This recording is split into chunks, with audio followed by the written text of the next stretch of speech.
Okay, so related to this is this idea of herd instinct. So he continues. He says, one finds oneself entrenched in the embodiment and environment one is born into, and is aggravated further by living a routine, mechanical life in the general patterns set by predecessors and peers. Thus, people around the world live through their life following a herd instinct, merely doing what others have done in the past or are doing in the present. Just examine your past life. You've gone through primary and high schools. Why? After completing your scholastic education, you graduated from university. Why? The answer to these questions is quite obvious. You did what your parents and siblings, your friends and colleagues did and are doing. The herd instinct does not end there. It carries you further into business, profession, marriage, children, and the works. You are caught up in a way of life, not knowing what you are doing and where it is all heading to. Few realize the consequences of these mechanical, thoughtless pursuits. Their realization, if any, is too late to retrieve themselves, and the result of following a herd instinct is invariably disastrous, even fatal. Okay, so this is another tendency that we easily fall into when we lack the capacity to exercise our critical thinking. Critical thinking basically means, what am I doing? Why am I doing it? What am I going to do? Why am I going to do it? What is a good thing to do? What makes it good? When we genuinely ask these questions, then we are directing our way through life according to our own swadharma. When we don't ask these questions, then again, we just observe what others are doing. We are not, either have neither the tendency nor the strength to question what we should be doing and simply follow what we see others do. Monkey see, monkey do. This sort of idea. So he gives a range of different examples here. A common one that we covered in the last text was with the idea of marriage. Marriage and children. Everybody gets married, everybody has children. Why? I remember asking someone, he'd been married, I think, a couple of years, I'm not sure. I said, "You going to have kids?" He said, "Oh yeah, probably." I said, "Why?"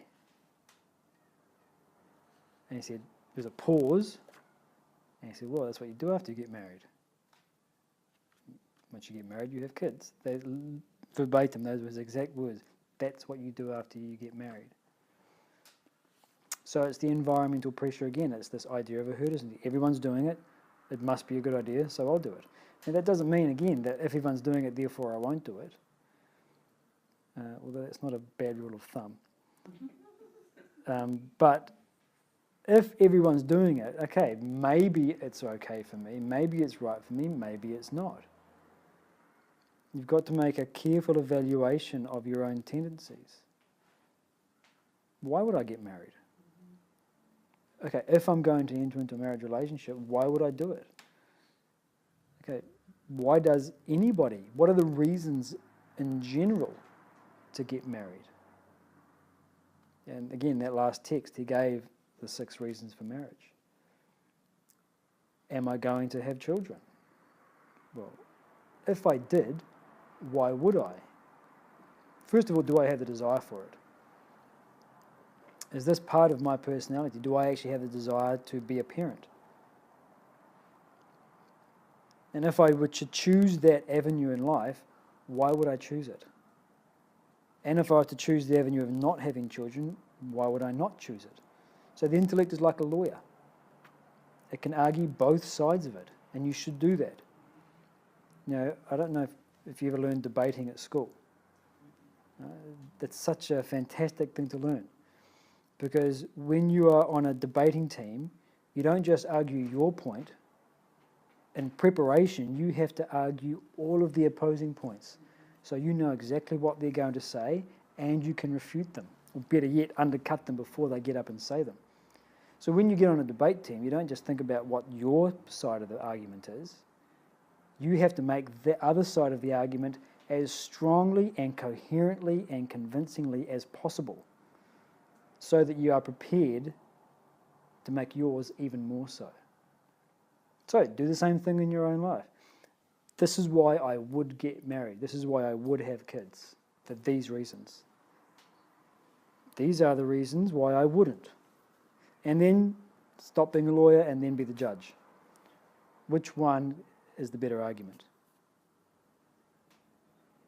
And a range of different factors need to be taken into consideration for this. And in the next section, he talks about it. One of the most important is your own swadharma. What's right for 99% of the population may not be right for you. You might be part of the 1%. But you won't know until you question.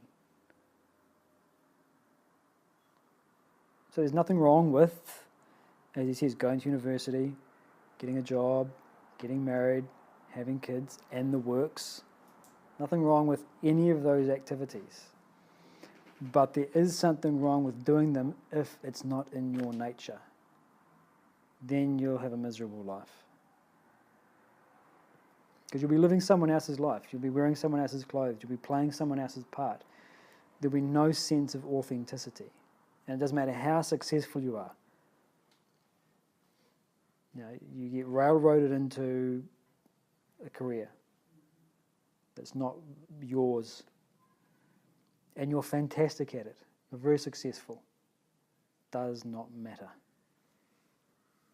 In the Bhagavad Gita, they say that he talks about this directly. He says, better is death in swadharma than paradharma well discharged. So what does that mean? It's better for you to die doing the thing that is your nature than to continue living and do the thing well that is not your nature.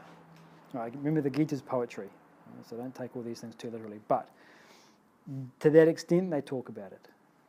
You're better off failing at the thing that is your nature than you are succeeding in something that is not. The thing that is your nature, that is the thing that you will do the best for you.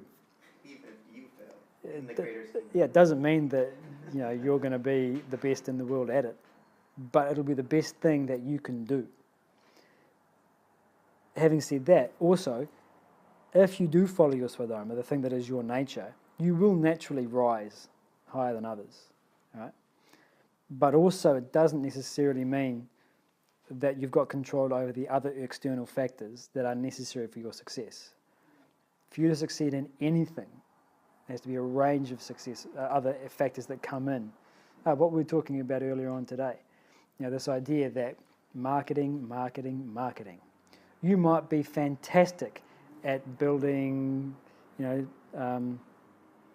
compact sitting furniture, but marketing, you're terrible.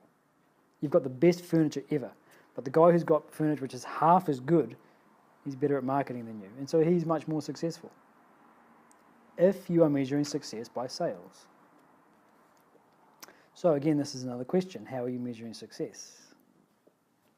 This is up for you to define. But if you're doing the thing that is in your nature, you'll find that you're reaching and expressing your potential most fully. Now, where that places you in the larger scheme of the world and all of its activities, who knows? You might be a Mahatma Gandhi. You might be a Bill Gates. You might be a Tiger Woods. You might be all of these people. Or you might be the Bill Gates of your community. He's the richest man in South Pasadena.